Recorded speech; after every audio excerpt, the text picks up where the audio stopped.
السلام علیکم دوستوں، بہت ہی پیارا سا ویڈیو لے کر آئے ہیں آپ لوگوں کے لیے۔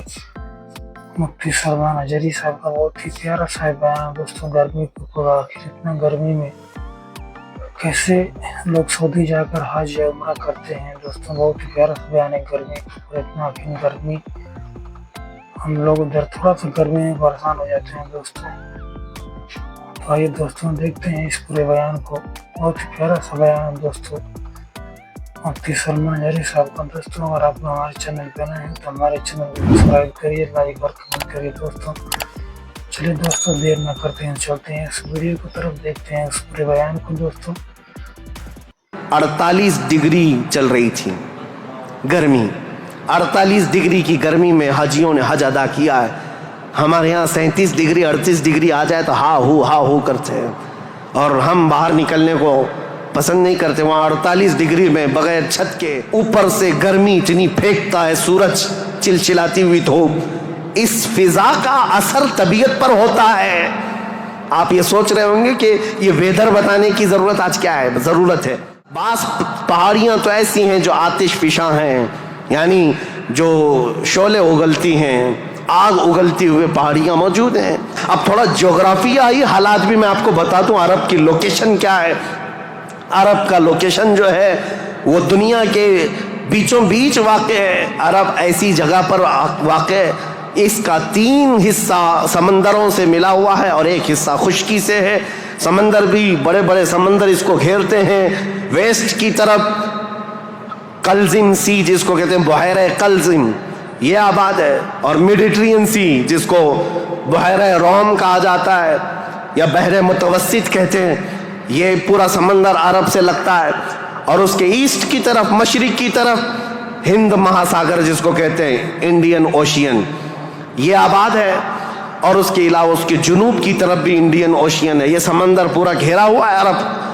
اور جو شمال کا حصہ ہے، جو خشکی ہے، یہ ملک شام، یمن اور عدن یعنی اردن تک پھیلا ہوا اس کا حصہ ہے۔ اب اس کی جغرافیائی حالت یہ تھی کہ عرب کے اندر کثرت سے زمین پہاڑیاں رکھتی ہے آج بھی، اگرچہ مکہ میں انہوں نے کھود کر پہاڑیوں کو ختم کیا ہے، لیکن آپ کو ایک سروے کے مطابق میں بتاؤں، آج کے فی الواقع عرب شریف کے اندر 20 لاکھ پہاڑیاں ہیں۔ 20 لاکھ پہاڑیاں، سلسلہ ہے پہاڑیوں کا، پوری زمین سنگلاخ ہے۔ پہاڑیاں ایسی نہیں کہ نرم و نازک پہاڑیاں جس پر میوہ اگتے ہوں، بڑے بڑے درخت اگتے ہوں، نہیں، پتھروں کی پہاڑیاں ہیں، کالے کالے پتھر۔ بعض پہاڑیاں تو ایسی ہیں جو آتش فشاں ہیں، یعنی جو شعلے اگلتی ہیں، آگ اگلتی ہوئے پہاڑیاں موجود ہیں۔ عرب کی سرزمین ان پہاڑیوں سے بھری ہوئی، اور ندی کے نام پر کوئی ندی نہیں، پانی کی قلت بہت کثرت سے، اگرچہ 3 طرف سے سمندر ہے، لیکن زمین ایسی خشک ہے کہ عرب میں کوئی سرزمین پر سبزہ نہیں اگتا تھا، کھیتی باڑی نہیں ہوتی تھی۔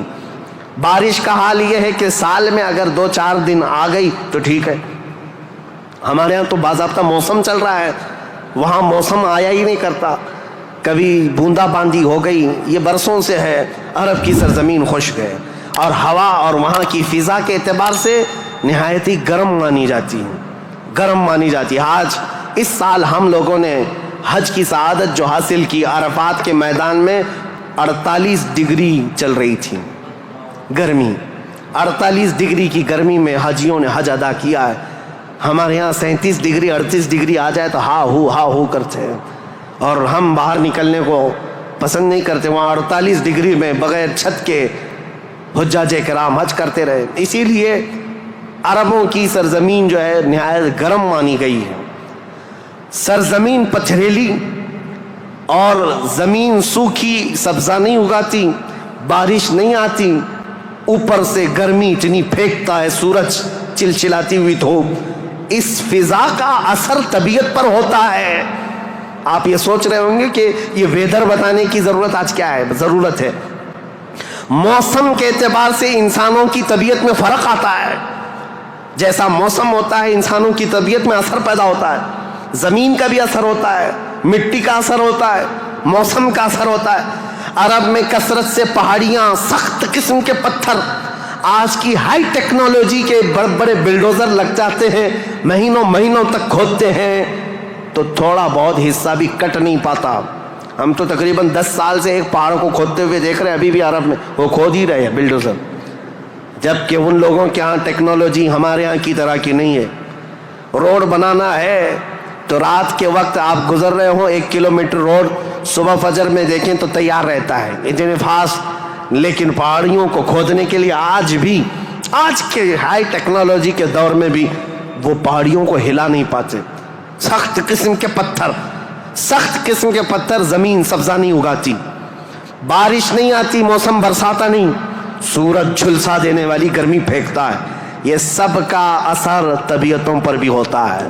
اس کی وجہ سے عربوں کی طبیعت میں خشکیاں, چڑچڑاہٹ, ضدی پن, تکبر, غرور, یہ سب چیزیں تھیں. عرب جلدی کسی چیز کو ایکسیپٹ نہیں کرتے. اور اب میں آپ کو یہ بھی بتا دوں کہ عرب کو عرب کہتے کس لیے تھے, عرب یہ نام کیوں پڑا تھا اس کا. یہ انسانوں کی طبیعت کے حساب سے میل کھاتا ہے, اس لیے میں عرض کر رہا ہوں عرب نام کیوں رکھا گیا.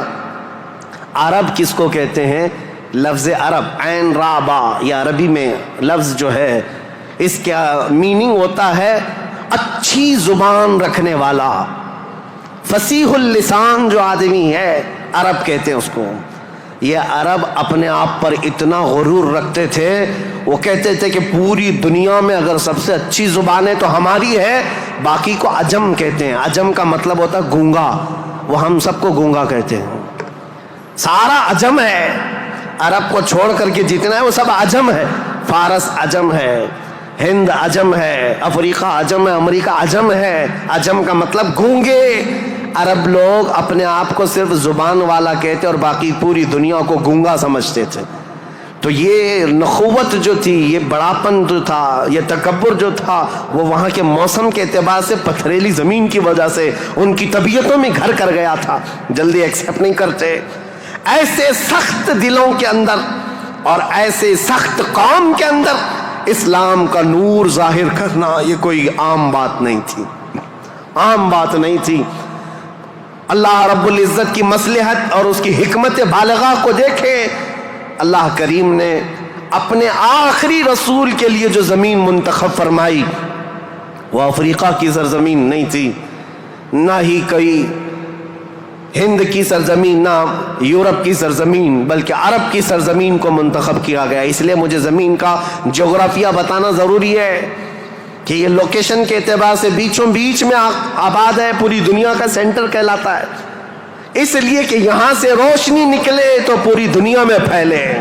یہاں سے نکلا ہوا ابر ہر زمین پر بارش بن کر کے برسے گا, اور برسا بھی.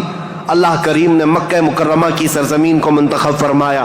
طبیعتیں کیسی تھی, اکھڑ مزاج لوگ تھے, ان کے درمیان میرے آقا کو پیدا کیا اللہ نے.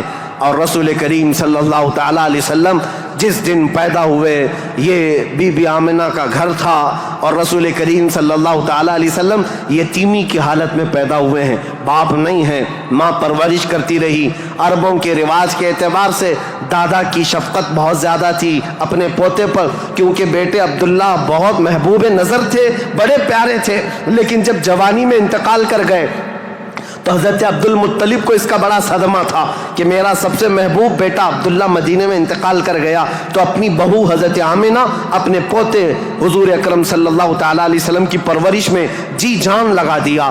اتنا لگا دیا, آپ کو پتہ ہے میرے آقا صلی اللہ تعالیٰ علیہ وسلم کا نام پاک آج کروڑوں مسلمانوں کی آنکھوں کا تارا ہے. حضور کا نام جیسے ہی ہم محمد نام لیتے ہیں ہم انگوٹھوں کو چوم کر کے آنکھوں سے لگاتے ہیں.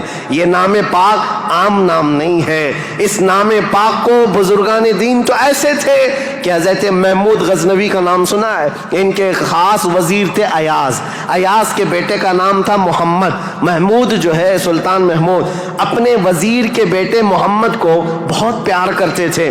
ایک دن جو ہے آپ